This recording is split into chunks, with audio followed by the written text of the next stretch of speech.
بسم اللہ الرحمن الرحیم۔ ایک عرابی پریشان حال بال بکھرے ہوئے رسول صلی اللہ علیہ وسلم کی خدمت میں حاضر ہوا۔ اس نے پوچھا، یا رسول اللہ، بتائیں مجھ پر اللہ تعالیٰ نے کتنی نمازیں فرض کی ہیں؟ آپ صلی اللہ علیہ وسلم نے فرمایا کہ 5 نمازیں۔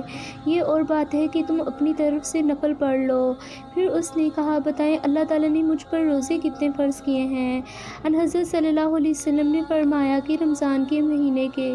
یہ اور بات ہے کہ تم خود اپنے طور پر کچھ نفلی روزے اور بھی رکھ لو۔ پھر اس نے پوچھا، اور بتائیں زکوٰۃ کس طرح مجھ پر اللہ تعالیٰ نے فرض کی ہے؟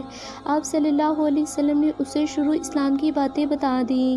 جب اس عرابی نے کہا، اس ذات کی قسم جس نے آپ صلی اللہ علیہ وسلم کو عزت دی، نہ میں اس میں سے جو اللہ تعالیٰ نے مجھ پر فرض کر دیا ہے کچھ بڑھاؤں گا اور نہ گھٹاؤں گا، اس پر رسول صلی اللہ علیہ وسلم نے فرمایا، اگر اس نے سچ کہا ہے تو یہ مراد کو پہنچا۔ آپ صلی اللہ علیہ وسلم نے فرمایا، اگر سچ کہا ہے تو جنت میں جائے گا۔